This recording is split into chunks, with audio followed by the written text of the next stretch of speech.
Good evening, everyone.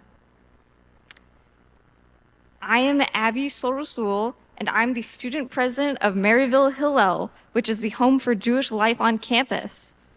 It's an incredible honor to welcome a truly remarkable individual to our Maryville community tonight. Uh, we are hearing, we are privileged to hear from Marion Blumenthal Lazan, a Holocaust survivor whose life story serves as a testament to the power of resilience and hope. Marion's experience during the Holocaust eventually ignited her passion for sharing her story with others and for standing up against hatred in all its forms. Marion inspires us to be better advocates for justice and compassion in our own lives. Tonight, as we listen to Marion share her experience, let us reflect on the significance of her story in our current world. In an age where we are facing a rising intolerance and division, her message is more important than ever. Please join me in giving a warm Maryville welcome to Marion Blumenthal Lazan.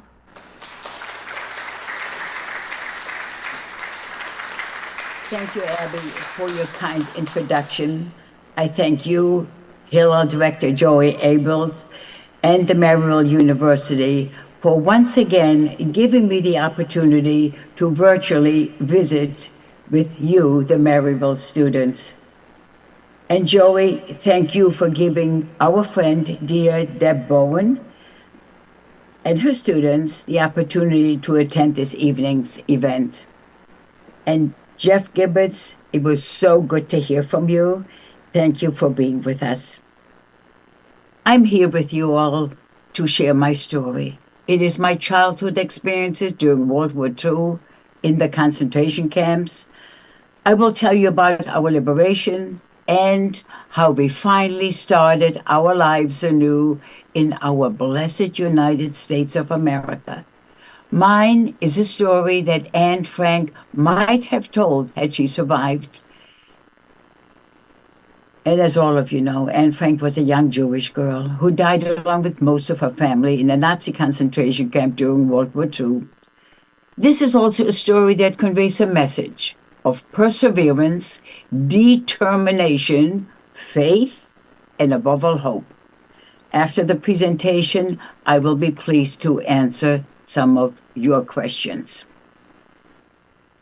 Life in the early 1930s in Germany was very much for my family, as it is here for most of you today. Never did we think that the anti-Semitic incidents there would ever lead to very much.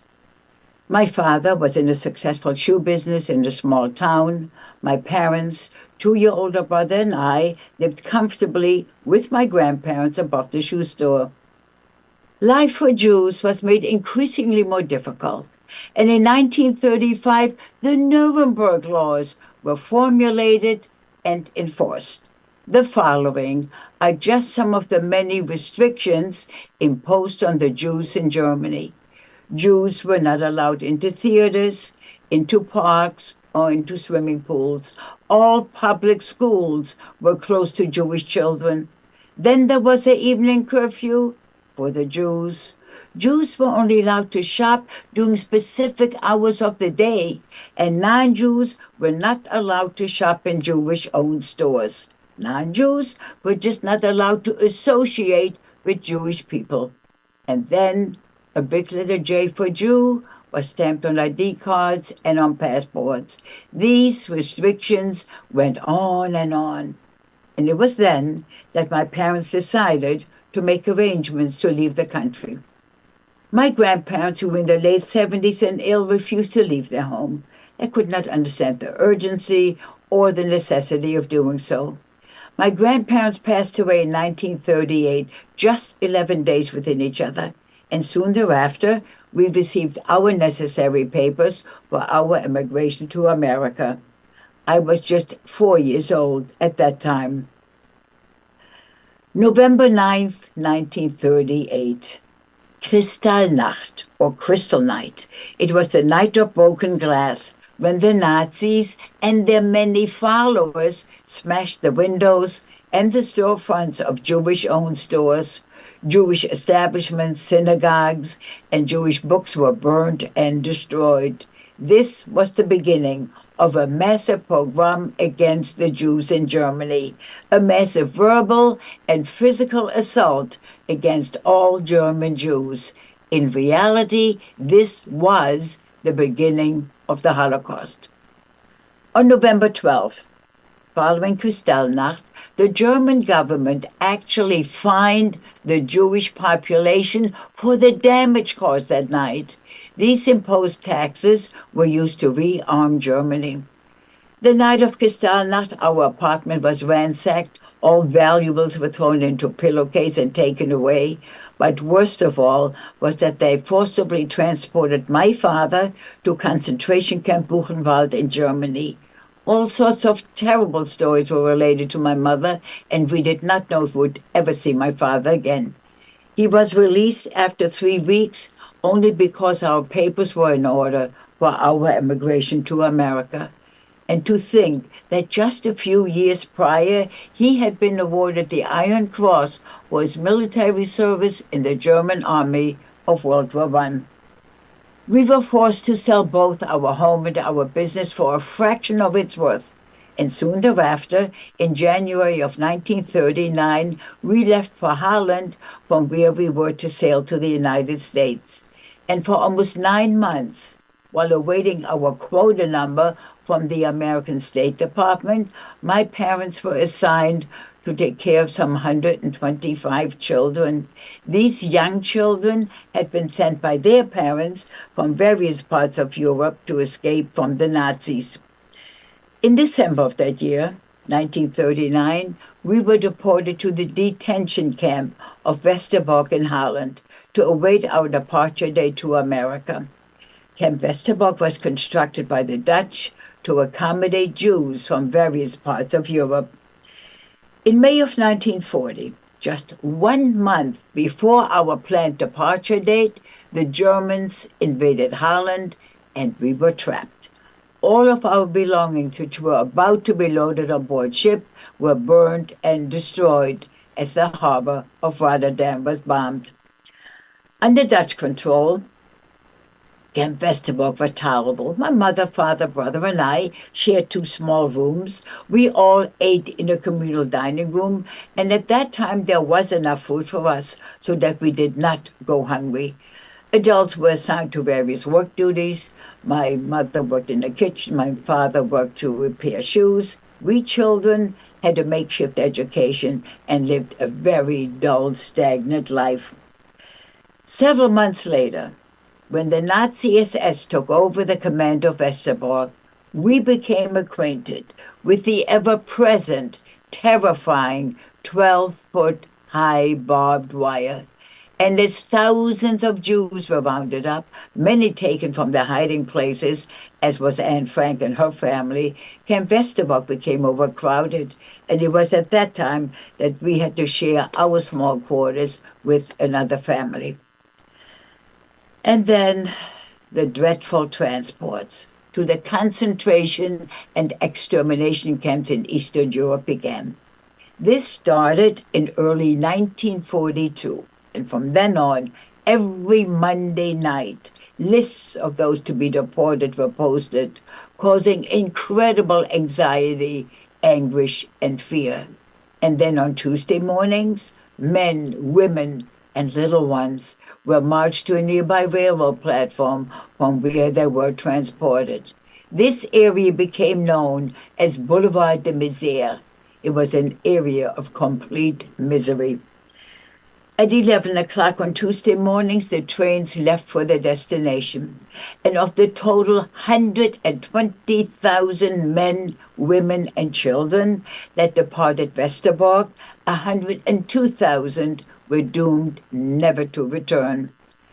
In January of 1944, it was our turn to be shipped out. We children were actually glad for a change of environment. We were very naive, and we welcomed the move. We were allowed to take 1 knapsack each, and whatever we could stuff into it, we were permitted to take. When we approached the railroad platform and we saw the cattle cars in which we were to travel, our fears began to mount. adults suspected, and they somehow knew what was in store for us. I remember that it was a bitter cold, pitch black, rainy night when we arrived at our destination, concentration camp Bergen-Belsen in Germany. We were pulled and dragged out of the cattle cars and greeted by the German guards who were shouting at us and threatening us with their weapons and with the most vicious attack dogs by their sides. I was a very frightened 9-year-old, and to this day I still feel a certain sense of fear whenever I see a German Shepherd. Bergen-Belsen was divided into various areas. It was sectioned off and surrounded by electrified barbed wire.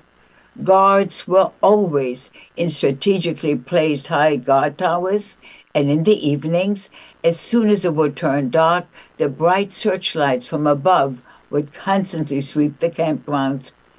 We were placed in a section that was known as the Sternlager, or the Star Camp, named so because we had to continue wearing that yellow star which had been issued to us back in Holland. Men were on one side of the camp and the women on the other, and this did make it possible at times for families to get a glimpse of one another. We were placed in this particular section of the camp with the hope of being exchanged for German nationals in Palestine, who the British put under house arrest because they were citizens of an enemy country. Unfortunately, that hope never materialized for our family. 600 of us, 600 of our people were crammed into each of the crude, wooden, heatless barracks meant for 100 when originally built. There were triple-decker bunk beds with 2 people sharing each bunk. German winters were bitter cold and very long. We were given only one thin blanket per bunk and a straw-felt mattress. And this bunk was our only living quarters, and that for 2 people. I was very lucky that I was able to share a bunk with my mother, and that my brother was able to share a bunk with our father. But can you imagine 2 adults, 2 strangers, sharing a bunk under such horrendous conditions? A bunk that was no larger than the small cut bed that we're all so familiar with. I remember the first time seeing a wagon filled with what I thought was firewood for the one small oven that we had in our barrack. That oven, of course, was never used. I soon realized that what was in the wagon were dead, naked bodies, thrown one on top of the other. Toilets and so-called washing facilities were at a great distance in the most primitive outhouses. Toilets were long wooden benches with holes cut into them, one next to the other. There was no privacy. There was no toilet paper. There was no soap, and hardly ever any water with which to wash. And in the almost year and a half that we were in Bergen-Belsen, never once were we able to brush our teeth. There were no trees, no flowers, nor did we ever see a blade of grass. And whenever it rained, we had to slosh through the mud, adding even more misery to our already dismal existence. Every morning, every single morning, without fail, we were ordered to line up on a huge field. It was called an Appellplatz, 5 in a row as we were counted. We would have to stand there until each and every one of us was accounted for. From morning to night, no matter what the weather, without protective clothing. Frostbite was common. We would treat our affected toes and fingers with the warmth of our own urine. Our diet consisted of a slice of bread a day, some hot watery soup with grizzly meats and turnips and potato peel. Bread was later cut back and given to us just once a week, and only if our so-called quarters were neat and in order. Our birthday present to one another was that little piece of bread that we had saved up from the previous week. Once a month, we were marched to an area to shower, and there, under the watchful eyes of the guards, we were ordered to undress. We had heard about exterminations and gas chambers in other areas of Europe, and we therefore were never sure when the faucets were turned on as to what would come out, water or gas.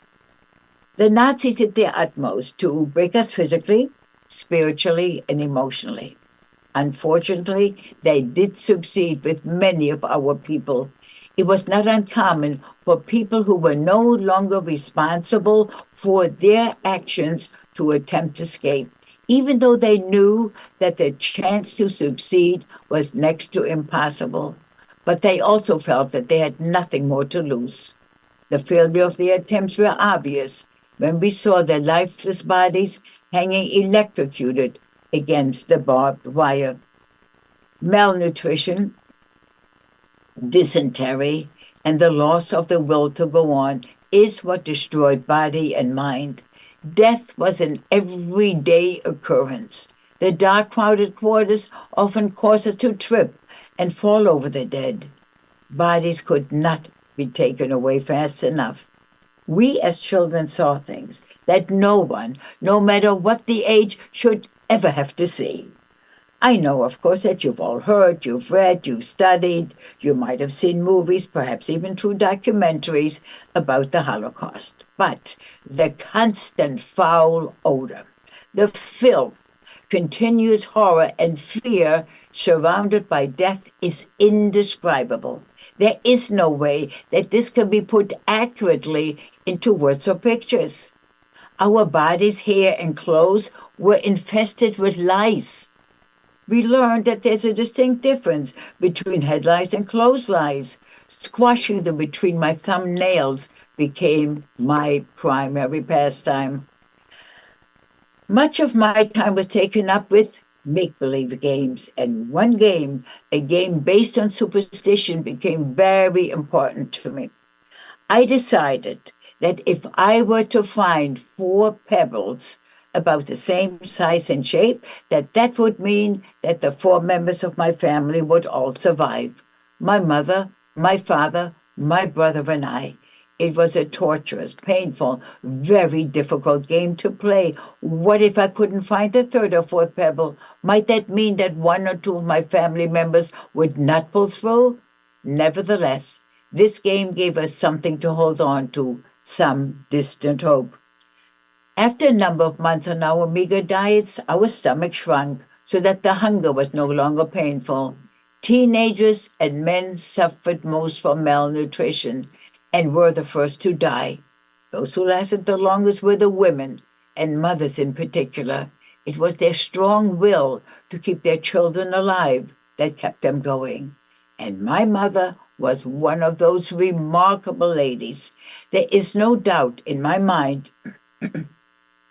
that it was my mother's inner strength and fortitude that finally saw us through. One day, my mother was able to smuggle some salt and potatoes from the kitchen where she worked, and somehow managed to cook some soup in secret. This was done on our bunk. I was on the bunk with her, trying to hide and shield what she was doing. Soup was simmering, just about finished, when the German guards entered our barrack for surprise inspection. The soup was simmering, just about finished, when they came in. And in our rush to hide that setup, the boiling soup spilled on my leg.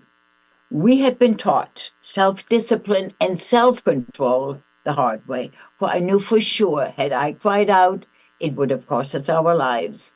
This happened in the spring of 1945. I was just 10 years old. The population in Camp Bergen-Belsen were dying off rapidly, but not nearly fast enough to satisfy the Nazis. Several weeks later, it was decided to send 3 trainloads of our people to Eastern Europe, towards the extermination camps and the gas chambers. We did not know that Auschwitz, with its gas chambers, had already been liberated. My family was among the 2,500 on the last of these three trains. It was April of 1945. Russian army was closing in from the northeast, and the British and the Americans from the west. Under normal conditions, this train ride from Bergen-Belsen to whatever areas Eastern Europe they're going to send us would have taken no more than 10 hours. But because the Germans tried to evade the Allies, we were en route for 2 long weeks without food, without water, without medical supplies, without sanitary facilities. That meant no toilets. Whenever the train came to a stop, those who were able and those who were strong enough were permitted to get out and take a drink from a nearby stream or dig up roots to eat. My mother remembered taking some sort of a pot and collecting water from the locomotive, and who knows what else that pot was used for. The need for water at that time was almost more important than food because of the severe dehydration due to the dysentery and the high fever due to the typhus. Let me briefly explain typhus. It is a highly contagious, deadly disease that's caused from filth and spread by lice. At the same time, while the train was at a standstill, the newly dead were taken off and buried along the tracks. In addition, our train was subject to frequent air attacks by the Allies. It is truly remarkable how any one of us was able to survive under such horrendous conditions. In fact, 500 of our people, that's 1 out of every 5, died en route or shortly thereafter. My burnt leg was severely infected, and it was impossible to keep the wound clean or lice-free. In late April, after 14 days of this surreal and horrifying journey, German guards stormed frantically through the train, seeking civilian clothing so that they would not be recognized by the Allies. And we knew then that the war was coming to an end. It was the Russian army that liberated our train and led us to a nearby farm village in eastern Germany. Most of the inhabitants had fled, and we took over their homes. Kitchens were stocked with ample food. It was rich and good, actually much too good for our starved bodies. We could not tolerate that unfamiliar nourishment. And at that time, at the age of 10 and a half, I weighed 16 kilos, or as we know it here, 35 pounds, and my mother weighed a mere 70 pounds. The Russians, in a crude way, tried to help us the best that they could. I was brought to a nearby clinic for medical attention. My leg was in very bad condition, and I was close to losing it. Fortunately, it was decided to treat the wound, and I was very lucky that my leg responded to medication, and it gradually healed. As I regained my strength, I also relearned to walk. And in the interim, our heads were shaved because that was the only way that we could rid ourselves of head lice. Although we were all weak, ill, and thoroughly exhausted, I vividly remember the spring of 1945. The weather was beautiful, sunny and bright. Trees and grass were lush and green. Flowers were in bloom. Birds were singing. It was a wonderful, exciting feeling to be free at long last. We were all ill with typhus, but my father had to die from it 6 weeks after our liberation, and this after 6.5 years of mental torment and physical abuse. My 12-year-old brother Albert actually helped bury our father. When I talk about those years, it is as though I'm relating a nightmare, a very bad dream. I separate myself from it ever having happened to me, and that is how I deal with it. It is a wonderful story of how we gradually recuperated, were sent back to Holland to start our lives anew. My brother and I were eventually placed in the children's home, in the youth Aliyah home, in preparation to live in what was then British-mandated Palestine, and we know today as Israel. Most of the children in this home survived alone, without their parents. I Felt like a total misfit. I needed to learn how to resettle into a normal society. Had no training for that. Here I was, by this time 11 years old. I had never been in a store. I had no idea what money was all about, had almost no table manners. It was like learning to live all over again. It was in this home that we became reacquainted with life in its normal state. Meals served us were delicious and nourishing, and you can imagine that just about anything and everything tasted good to us. Although our surrogate parents provided a very strict environment, much love and care were given us. I began my first formal education at that time at the age of 11 and a half. We were taught the secular subjects, reading, writing, arithmetic, in a Montessori school where we progressed at our own pace. The Dutch language in which we were taught was all new to us. We also received a thorough education in Hebrew and in religious studies. The British, who were governing Palestine in the 1940s, had issued what was known as the White Paper, restricting the number of Jews permitted into the land. They were intercepting many of the refugee ships and interning the survivors on the island of Cyprus, and in some cases, turning the ships back to Europe. In November of 1947, the United Nations voted to partition Palestine between Arabs and Jews, which in May of 1948 led to the establishment of the State of Israel. In 1947, just 1 year prior to Israel becoming a state, our illegal voyage from Holland to Palestine was planned, and danger once again loomed over us. And because parents at that time were not permitted to accompany their children, my mother managed to make arrangements for a family of 3 to emigrate to the United States. And thanks to the Holland America line, we were able to use the tickets which had been purchased 10 years earlier. We arrived in Hoboken, New Jersey, April 23rd, 1948. By coincidence, exactly 3 years to the day of our liberation. It was a Jewish relief organization, the Hebrew Immigration Aid Society, the Hayas, that found a home for us in Peoria, Illinois. I had never heard of Illinois, certainly not Peoria. And there, at the age of 13, I once again started life anew in a strange land and again learning a new language, my third new language in less than 3 years. First Dutch, then Hebrew, and now English.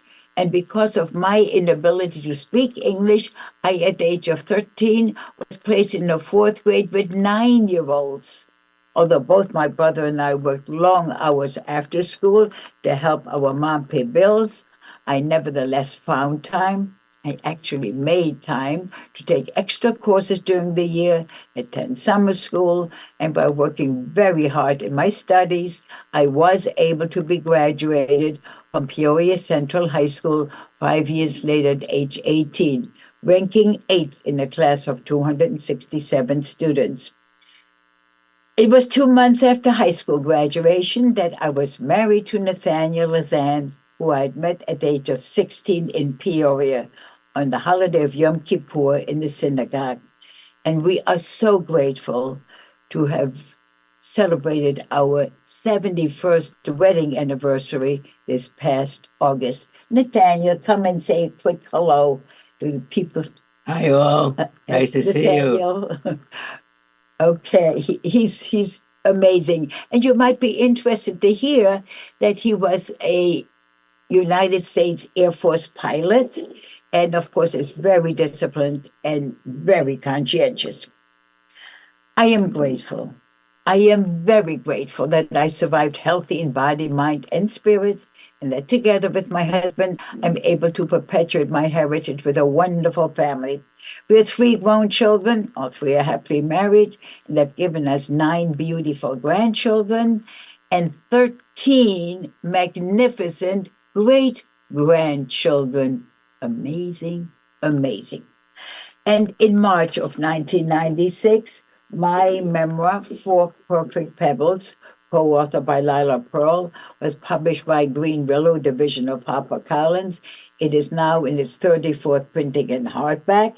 And then HarperCollins decided to do a 20 or publish a 20th anniversary edition with this here cover that I don't like. I really don't like it. It's that barbed wire that bothers me. But look, Harper was in charge, and this is it. Scholastic Book Club has made it available since 1999. It's been translated into German, into Dutch. Yad Vashem in Jerusalem published it in Hebrew. They did a super job on this. This is my image when I was 7 years old. And if you like, you may all read it in Japanese. Well, maybe there's someone in your group who can do just that. But above all, I am so grateful that the story is in book form so that it can be passed on to future generations. And I'm thrilled that a documentary has been made entitled Marion's Triumph with the actress Deborah Messing as the narrator. So you see that despite all the terrible things that happened to me as a child, my life today is full and rewarding.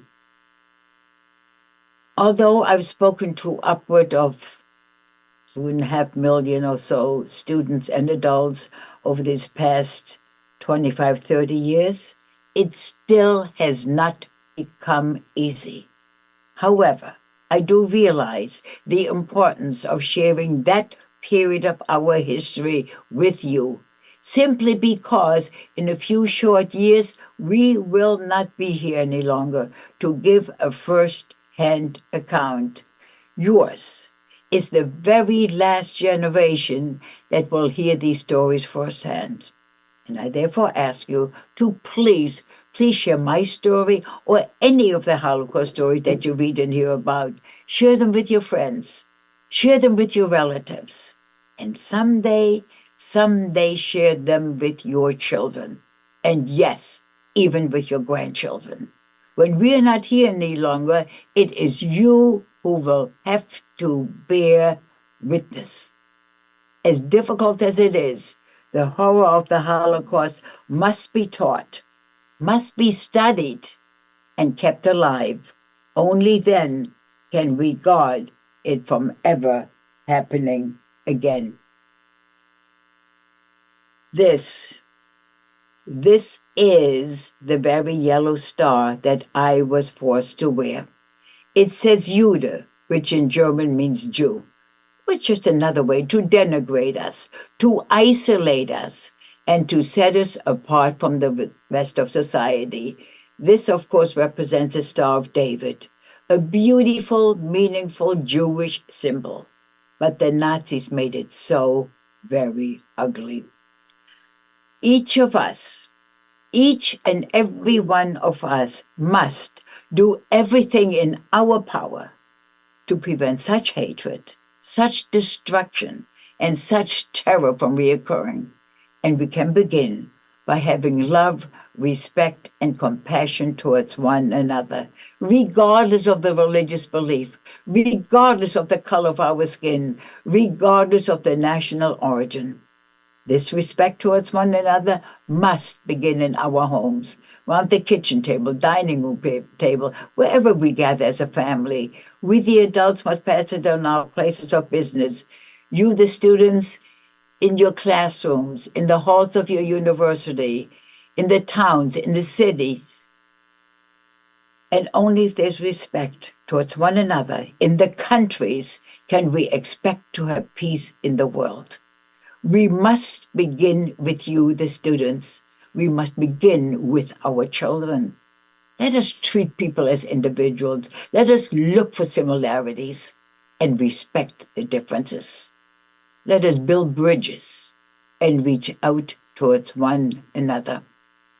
And we must be true to ourselves and not blindly follow a leader without first searching our hearts and our minds as to what the consequences might be. It's not cool to follow just anyone's lead without first checking to see what his or her true intentions are. Please, please remember these messages. Share them with your friends who are unable to be with us this evening. Share them, remember them, but above all, let us all live by them.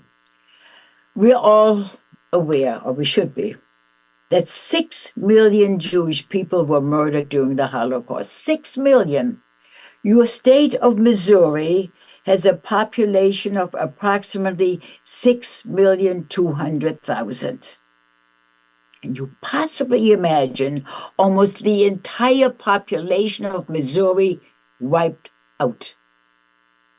The 6 million also represent 1/3 of the entire pre-World War II Jewish population. Among them were 1.5 million children.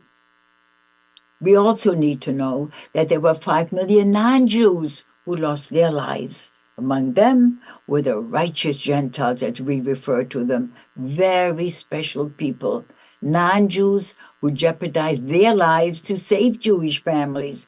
They would hide them in the attics, they would hide them in the basements, farmers would hide them out in their barns. They were hidden in convents. And when these good people were caught doing what they felt was the right thing to do, they also were deported to concentration camps and in many cases lost their lives. And that brings me to another message. We must never generalize and judge an entire group by the actions of some within that group.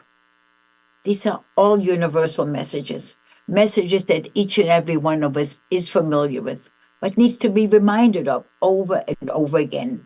And this certainly was a good opportunity to do so. These messages are the lessons learned from that dark period of our history, and certainly apply to today's world situation, and definitely to our own individual lives.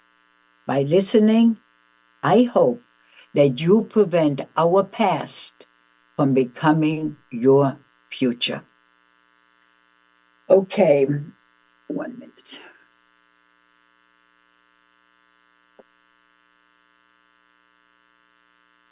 This beautiful lady was my mother at age 104.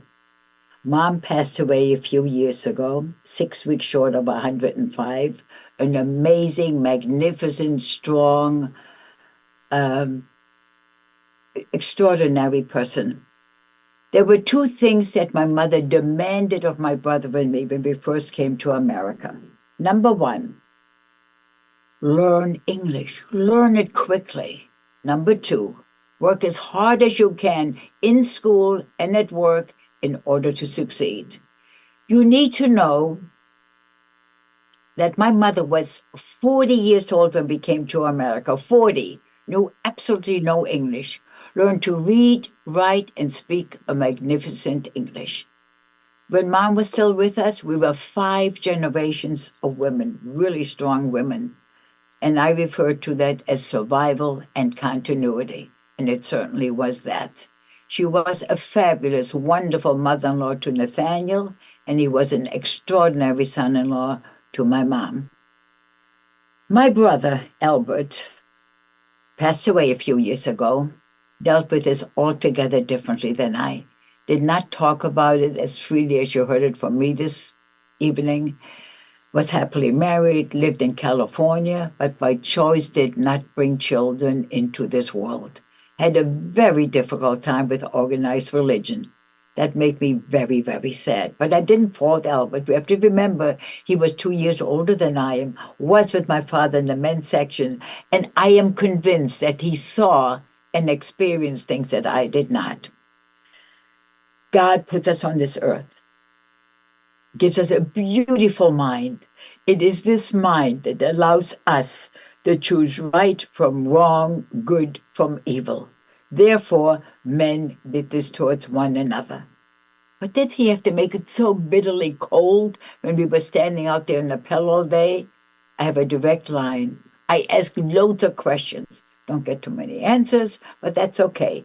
Faith I will always have. After all, here I am, 3 children, 9 grandchildren, 13 great-grandchildren, from whom generations will be forthcoming.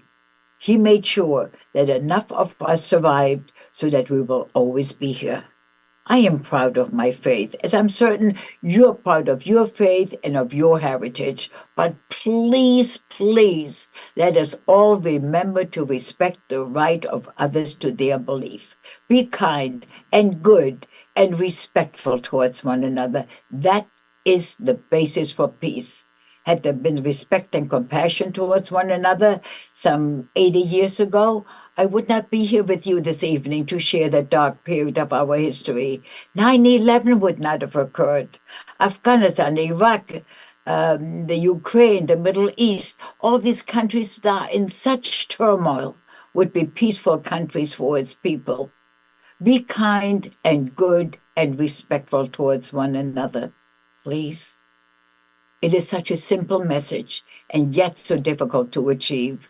There's very little that we can do against the negativity in our world, but how we treat, behave, and reach out towards one another, that is entirely up to us. Did I ever find my four pebbles? Is a frequently asked question. I always found my four pebbles. I made it my business to find them.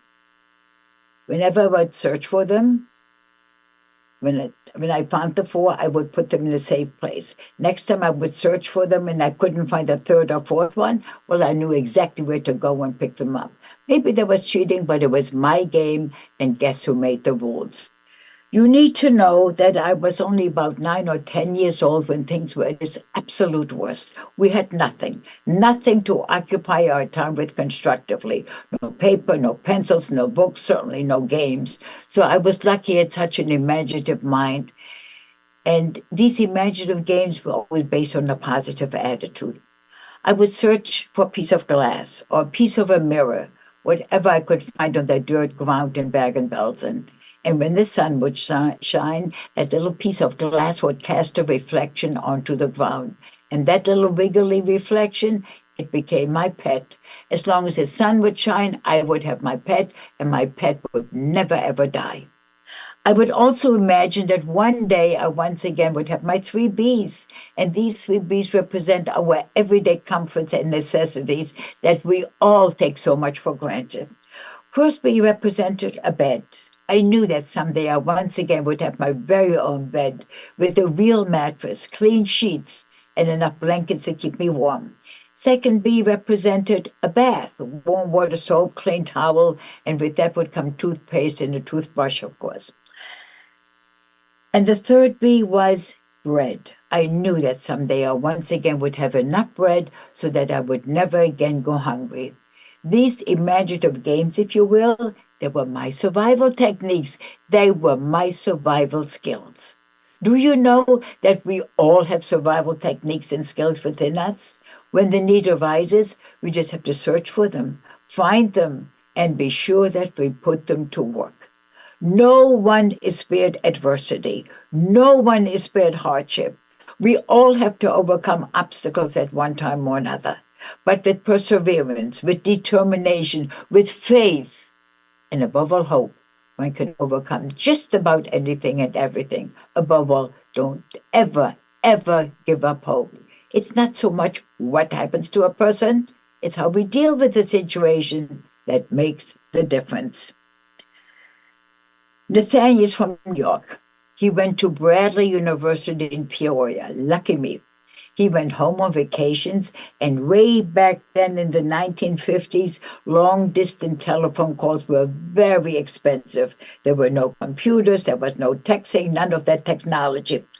But there was a 3-cent stamp. And with this 3-cent stamp, we would write to one another every single day. Major problems. In his letters to me, he would add 5 words. Oh, Nathaniel, I know that there were more than 5 words. Only 5, Marion. Oh, God. Anyway, he sent those words and he asked me to define them and then put them into a sentence. A lot of nerve with all I had to do. But I knew he meant to help me with my English, and I guess it did work. So I thank you, Nathaniel. You're quite welcome. I'm glad I did. You're glad you did, huh? Okay. I, on the other hand, would write my letters in rough draft, with a dictionary by my side, and only when I was satisfied with the way the letter was written would I dare mail it to him. Talking about a dictionary, My father always carried a little chunky German-English dictionary, and he would study the vocabulary in secret whenever possible, always with the hope that someday he would reach America. When we came to the United States back in 1948 and approached New York Harbor, we were told the night before that if we wanted to see the Statue of Liberty, we needed to be on deck bright and early the next morning. Well, you can be sure that each and every one of us was on deck to greet and be greeted by that magnificent symbol of freedom, the freedom that had been denied us for so many years. And when that tall figure of that longed-for symbol appeared, I became too choked up to talk. So many emotions seized me at once: joy and gratitude, bitterness for the cruelty we and so many others had suffered, and deep, deep sadness that my father would never know that we have reached America at last. And when we crossed the Verrazano Bridge, that's a long, long bridge here in New York, connects the borough of Staten Island with Brooklyn, I always crane my neck to see the Statue of Liberty. It is a most magnificent, beautiful, meaningful sight. My most favorite landmark anywhere. We returned to Germany on various occasions. The very first time was back in 1995.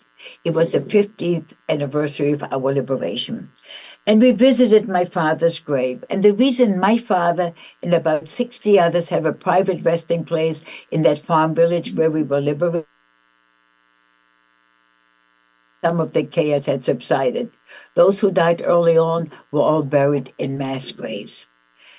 We also went to Bergen-Belsen, and Bergen-Belsen looked nothing the way I remembered it. Had been burned down under the direction of President Eisenhower, who was in the command of the Allied forces, because the conditions of the camp would have created tremendous health hazards for that entire region of Germany.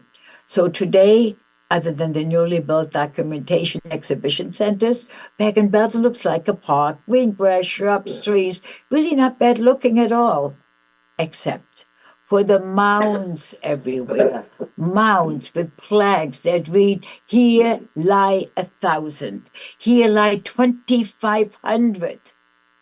These are the mass graves of our people. We also went to my former hometown of Hoya near Hanover, and there we were greeted by public officials who apologized over and over again. And then there was a non-Jewish young couple born after the war who took us to the Jewish cemetery, which was in terrible disarray, had not been cared for since 1938, took us to our family plot, and there, among the toppled over stones, was a brand new shiny granite footstone with the inscription: Zur Erinnerung an die zerstörte Grabstelle der Familie Blumenthal, Hoja 1894 bis 1938. In memory of the desecrated plot of the Blumenthal family, Hoya 1894 to 1938, placed there by this non-Jewish young couple. Unbeknownst to us, a most beautiful, generous, kind gesture. Never thought that I would refer to non-Jewish Germans in such glowing terms. It's people like these that renew one's faith in humanity, and they've become wonderful, wonderful, dear friends of ours. And whenever we return, I speak in schools, university, churches, do so in German. Extremely well received, but oh so difficult for today's young people to hear.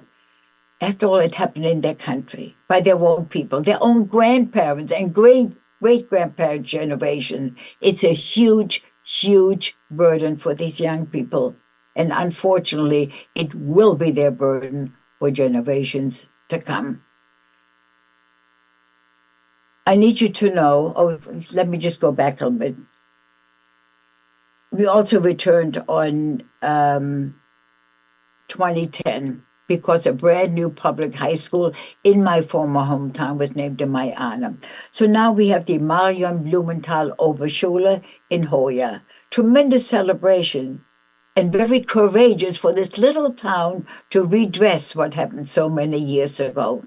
And the night before the celebration, we commemorated the night of broken glass, Kristallnacht, on the site where our synagogue once stood. And you need to know, we just observed and commemorated Kristallnacht just a few days ago on Saturday.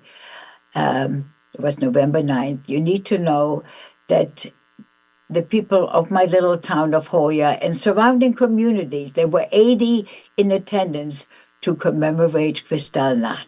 They read poetry, they sing, they have readings, they light candles. It is certainly quite remarkable after all these years to be so dedicated to something that happened so many years ago. I need you to know that Germany is doing everything in its power to remind the people of what happened so many years ago. For one thing, it is mandatory for the subject to be taught in the schools. And they came up with something that's known as ein Stolperstein, a stumbling block. You don't stumble over it. It's a metal plaque that's deeply embedded in the sidewalk in front of the home where the person once lived and never returned. And on that plaque is engraved his or her name, date of birth, date of death, and where, when, and how he or she died. All that on that plaque. It's certainly commendable that they continue to remind the people. Okay, I will be pleased to answer any questions that you may have. I have plenty more to share, but I'll open it up to you. So if there's anyone who has a question, excuse me, what, Nathaniel? 5 minutes. 5 minutes, what mean? I only have 5 minutes? I only have 5 minutes? Ay, ay, ay. All right. Hi, Marion. Should I just... We've got time for questions. Okay. We've got more than 5 minutes. No worries. We have more than 5 minutes, Nathaniel. Okay, great. Okay. All right. For questions, we'll be doing, for those of you on the webinar, there's a Q&A button at the bottom of your screen that you can enter your question there. Those of you in the auditorium, please scan this QR code and enter your questions there. I'll be monitoring the questions up here, and I'll pass them along to Marion. By the way, my name is Joey. I'm the manager of Maryville University Hillel, the host of tonight's event. And Marion, thank you so much for sharing your story with us and your time and beautiful, haunting recollection of those horrors that have happened to you. So I have a question to start while we're gathering questions from the audience. And the question is, what is your message to those in the audience who are worried about the direction that our world is heading in, and who may even be fearful for their own safety right now? Oh my goodness, I wish I had an answer. I wish if I had an answer, I would publicize it everywhere and whenever possible. As I've mentioned, if people would only be kind and respectful towards one another. But you know, Joey, we have to clean up our own little corner first. Let us be kind and good towards one another, one by one by one, and hope that it'll expand to people that you're surrounded by, that we're all surrounded by, and on and on. It is such a simple message to be good towards one another. So that's all I can say. It's just that's the only answer I have. It's so simple. And why can't it happen? Why can't we all get along? It can happen. What's that? It can happen. Of course it can, and it will happen. Our men upstairs just has to work a little overtime to make it happen. So, and if you come up with any answer, any one of you, please let me know. You know how to get in touch with me. I wish there were an answer, a concrete, easy answer. Keep working on it. We'll keep working on it. Yes. This question comes from Abby in the audience. What made you decide to start talking about your experiences in the Holocaust when you became an adult? Okay, it all started back in 1979 when the rabbi in our synagogue asked whether I would share my story during Yom HaShoah, Holocaust Remembrance Day. And I said yes. So that meant that I had to go home and start writing thoughts down that I had suppressed for so many years. I was a very difficult person to live with for a while until I had these all written down. And um, and then I spoke for Yom HaShoah, and there were teachers in the audience. And the next thing I knew, I was in their schools, and that's how it expanded. And and I'm very grateful, always grateful, that I'm given the opportunity to speak to and with audience of all ages, but in particular to young people. It is so important that they understand. You know, I was born in 1934. You figure it out, okay, how old I am. So in a few short years, it makes sense. We won't be here anymore, any longer. So that's why we're running. I'm running virtually and in person as long as I'm able, and as long as I'm able and as quickly as I can. And we're certainly grateful that you've been sharing your message with us here tonight. Dino is in the audience, and he is an American history teacher at Maryville University. And he's asking, if he only had a limited time to cover the Holocaust, what would be the most important message to focus on? I think you can almost answer that yourselves.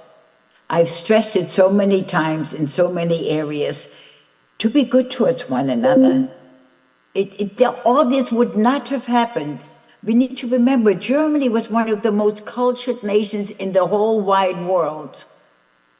And that sick mentality was so destructive and so damaging and so,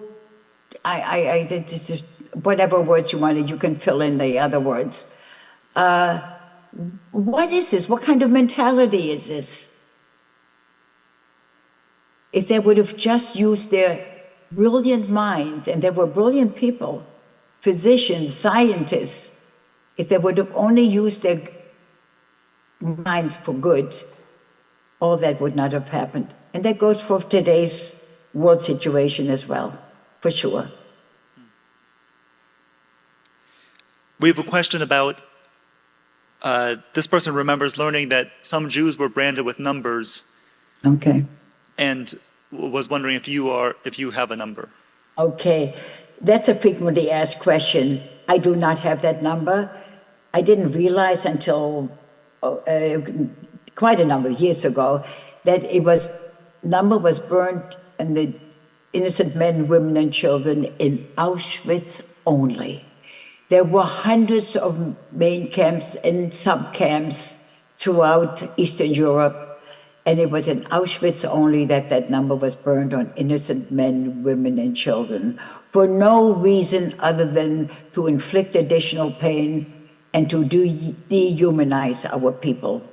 It's a mentality none of us will ever, ever, ever understand. Alina in the audience asks, did your experiences surviving the Holocaust impact how you raised your children and lived out your family life? Okay. As far as our children are concerned, I at times did them an injustice. Whenever they had an ache and a pain, or they had a little bit of a cold, I said, go blow your nose and go to school. And I didn't cuddle them, none of that, and I might have been a little bit too hard on them. Loved and loved and loved them dearly, so grateful to have the children. But that was the way I felt, and I didn't want them to miss school, and I wanted them to understand that one can survive, one can overcome a little bit of a cold. And because at that time they really didn't even know exactly what my experiences were in the camp. They knew that I went during the war, but I never spoke to them as deliberate as I did this evening to you. So, but eventually they understood what my thinking was and what my reasoning was. So, loved them dearly and just told them to work hard, to study, and to be accomplished citizens of this wonderful country of ours. And do you, Go ahead. do you and your family still observe Jewish traditions today? Oh, yes, we do, very much. We have children who, some of our children are quite observant, very orthodox, and others are a little bit less, but they all, each and every one, observe the Shabbat and observe the holidays, for sure. Yeah, we have to, otherwise we'll be doing exactly what those Germans wanted us to do, to refuse our religion, refuse our heritage, and we won't allow that. Certainly not. And we're grateful to be in this free country that we can observe our heritage and our religious observance. Mm-hmm. I wonder if you have a message for the Jewish students and faculty and staff and guests in the room here and online tonight. Okay. My message for each and every one of you is my hope and my prayer that you should all enjoy a long, healthy, happy, productive life in a world of love and peace. That's what we wish for you, for all of our children everywhere. And that is my hope for you. Yes. And we have this wonderful technology. Otherwise, you and I would not have connected this evening because we haven't traveled in a while. We're dealing with some health issues. And because of this technology, we are connected. And please, all of us, all of you, all of us, use this wonderful technology for good only. Do not disparage others. Do not intimidate others. Do not embarrass your friends. And please, don't believe everything that you see on the internet or the social media stuff. I'm not good at this technology. Nathaniel's my computer guy. But don't believe everything. There's so much misinformation out there, sick information. Don't believe it all. It's exciting to push those buttons and see what's going on around, but most of it is trash. Use your own mind. Do everything in your power to make this a better world for our children, grandchildren, and all succeeding generations. Please. And Joey, thank you for having given me the opportunity to speak to and with your Maryville students, university students. Thank you so very much. Can we share a PowerPoint? Absolutely. Yes. Are there any more questions? I decided just sort of finish, but if there are any more questions, I'm here to answer them. We have another question from in the audience. Do you hold any grudges toward your past experiences? Any grudges? Grudges. You mean to Germany? Well. Or to who? To what happened? Okay. I will never forgive, never ever forgive, and hold plenty grudges against those that were directly responsible for what happened so many years ago. You have to remember they didn't just step on my toes accidentally. It was carefully thought out by brilliant men and women. And so, but I only fault those that were directly responsible. Remember, we don't generalize and judge an entire group by the actions of some within that group. I hope I answered your question. Thank you. And you got a message from your friend, Jeff Gubitz, who's joining us in the audience, as you mentioned, whom you met over 30 years ago. And he sends a blessing that may you go from strength to strength and live to 120. Jeff, we will speak later. Thank you so much for contacting me and for being, are you physically in the audience? Is he physically in the audience? whatever. But you were here, and that's what's important. And we'll reconnect later. And Deb, thank you so much for bringing your students and for being a part of this evening's event. And Joey, many, many, many thanks from Nathaniel and for me to give me the opportunity and to bring me back to Maryville University. Who knows, maybe someday I can be with you in person. I certainly would like that. You are certainly invited. We would love to have you. Okay, can we just, that PowerPoint, will that work? Let's do the video. Yes, thank you. Okay, I'd like to share a song with you. Not to worry, I won't sing. It's a title song of a musical, Four Perfect Pebbles, written by John Holt from Pittsburgh, Pennsylvania, and it is sung by an 11-year-old girl by the name of Lyric. Listen to the lyrics. I hope you can watch them on the screen. I don't know if that works by you. Listen to the lyrics, watch them. You'll find them very meaningful. Yeah.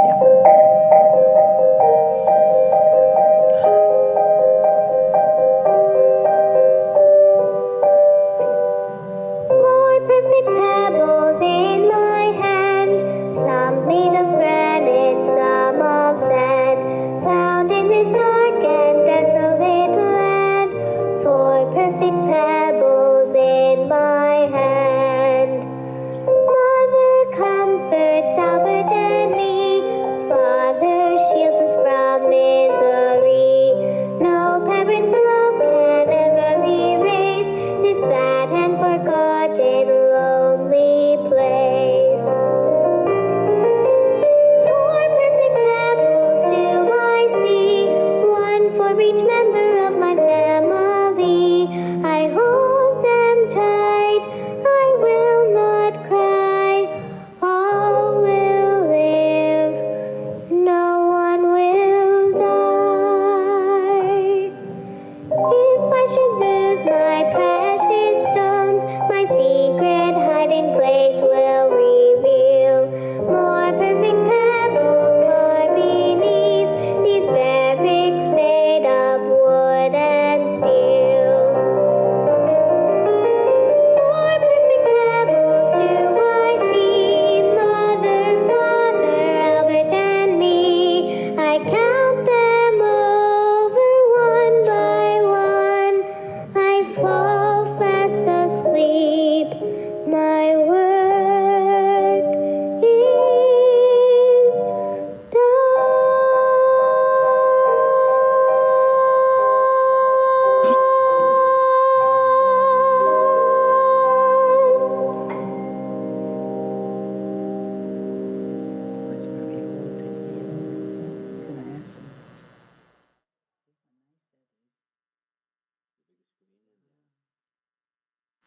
Love it.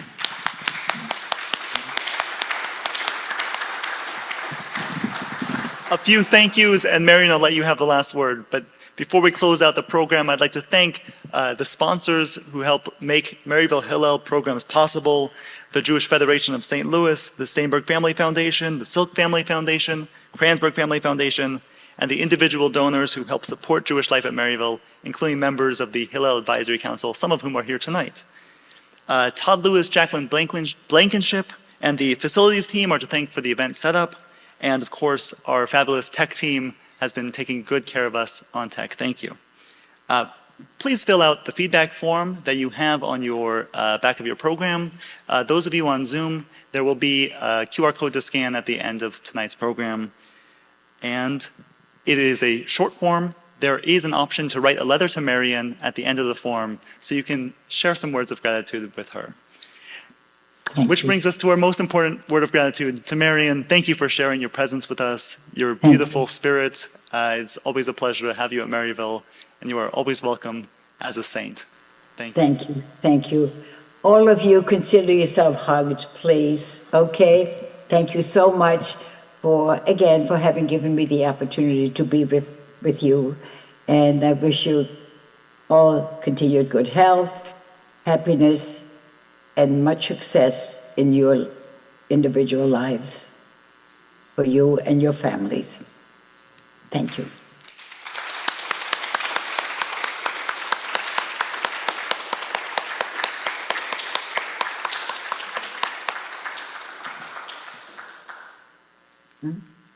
Good night. Thanks very much.